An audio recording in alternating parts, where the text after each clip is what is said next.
Hello बच्चों, आज की क्लास में हम डिस्कस करेंगे हमारी 22/8/2020 की वर्कशीट 42। आजकल बारिश का मौसम चल रहा है, बड़ा मज़ा आता है बारिश में, लेकिन साथ ही साथ बहुत सारी बीमारियों का डर भी रहता है। तो आज की हमारी जो वर्कशीट है वो उसी से रिलेटेड है। देखते हैं। बरसात के आने से गर्मी से राहत मिली है। चारों ओर हरियाली देखकर अच्छा लग रहा है। बरसात में होने वाली जल जनित यानी वाटरबॉर्न बीमारियां तथा अन्य बीमारियां जैसे डेंगू, टाइफाइड, मलेरिया आदि से बचने के लिए हम सावधानी बरतने लगे हैं। सामान्यतः हम जिन सावधानियों का ध्यान रखते हैं, कौन कौन सी सावधानी ध्यान रखते हैं? एक, हम पानी उबाल कर पीते हैं, और दूसरा, कूलर, खुले टायर, खुली टंकी में पानी जमा नहीं होने देते।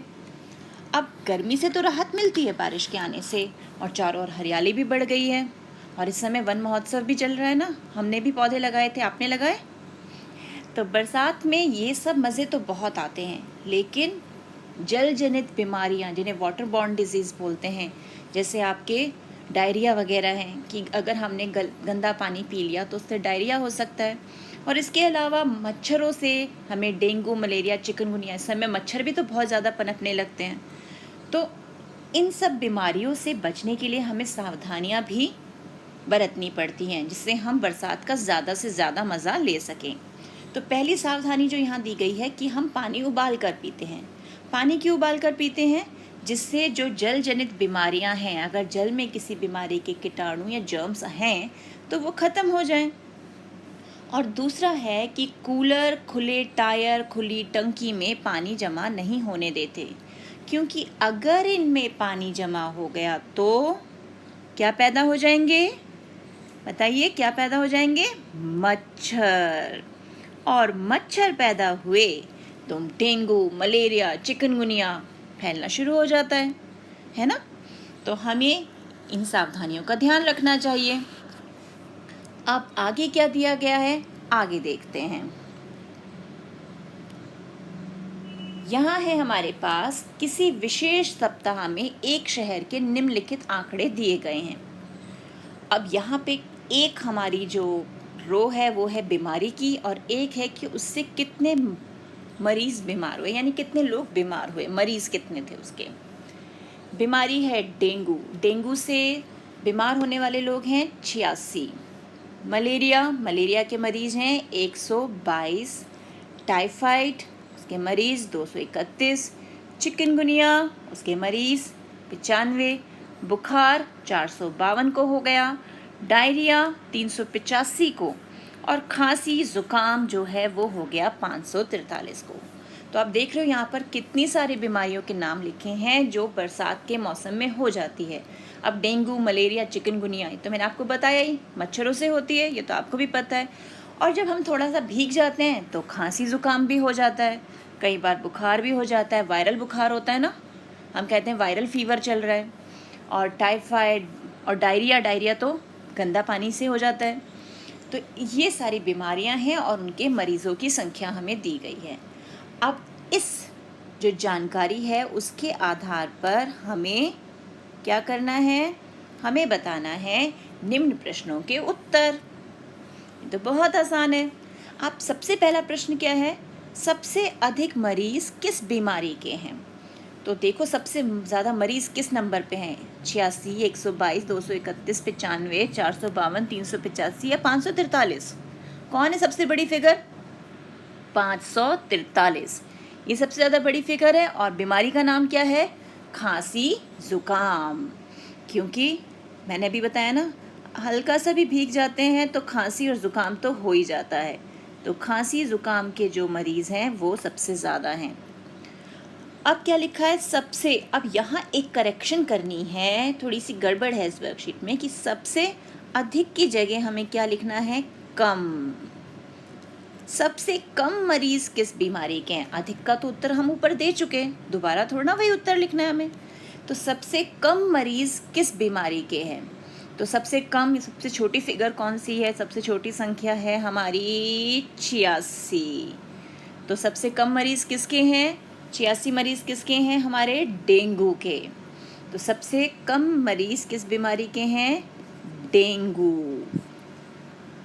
अब है तीसरा प्रश्न, मलेरिया के कितने मरीज हैं? तो ये रहा हमारा मलेरिया और उसके मरीज कितने हैं? 122। तो यहाँ लिख दिया 122। डायरिया और चिकनगुनिया के कुल कितने मरीज हैं? अब हमें यहाँ पर कुल निकालना है, डायरिया के भी और चिकनगुनिया के, दोनों के मिलाकर। तो हम देखते हैं पहले हमारे डायरिया के मरीज। यहाँ हम लिख देते हैं डायरिया के मरीज बराबर कितने हैं डायरिया के मरीज? डायरिया के मरीज हैं 385, ये हमने लिख दिया यहाँ पर। अब है चिकनगुनिया, तो उसके मरीज भी लिख लेते हैं, चिकनगुनिया के मरीज। तो चिकनगुनिया के हमारे कितने मरीज हैं? वो हैं 95। और अब बात आई कुल मरीज की। कुल मतलब कुल का निशान क्या होता है? जमा का निशान। यानी आपको इन दोनों संख्याओं को जमा करके यहाँ लिखना है और बताना है कि कुल कितने मरीज हैं। ये मैं जमा नहीं कर रही हूँ, मैं इसका टोटल नहीं करूँगी। टोटल कौन करेगा? आप करेंगे और उत्तर यहाँ लिखेंगे। ठीक है, अब चलते हैं आगे। और कौन सा प्रश्न दिया गया है?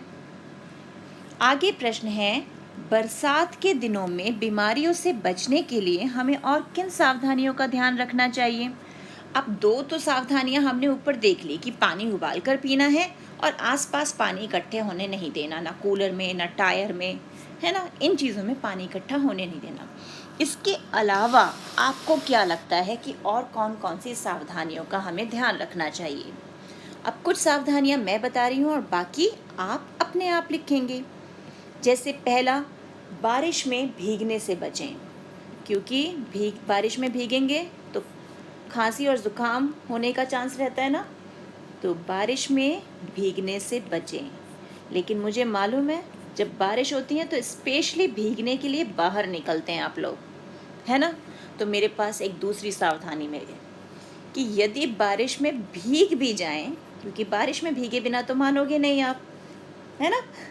तो बारिश में भीग जाते हैं, यदि बारिश में भीग जाते हैं तो क्या करना चाहिए? अच्छे से पोंछ तो लोगे ही, है ना, अपने, और सूखे कपड़े पहन लोगे। साथ ही साथ गर्म पानी या चाय पीनी चाहिए, है ना। तो अगर यदि बारिश में भीग जाते हैं तो गर्म पानी या चाय पिए, और चाय भी अगर हर्बल हो यानी अदरक वगैरह की हो तो वो और भी फ़ायदा करती है। ठीक है, अब और क्या कर सकते हैं हम? ये तो 2 उपाय हो गए हमारे, और उपाय लिखें। तीसरी सावधानी हम क्या ले सकते हैं? मच्छरों का समय चल रहा है, हमने कहा कि भाई आसपास पानी नहीं इकट्ठे होने देना।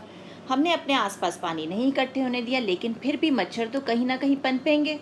तो हमें उनसे बचने के लिए क्या करना चाहिए? पूरी बाजू के शर्ट, पैंट व मोज़े पहनने चाहिए। जब हम बाहर जाएं तो हमें ये पहनना चाहिए, क्योंकि मच्छर ना काट सके, जिससे हम मच्छरों के जो काटने से बच सकेंगे। चौथा क्या है? सेवन से पहले, यानी कोई भी फल सब्जी खाने से पहले उन्हें क्या करना है?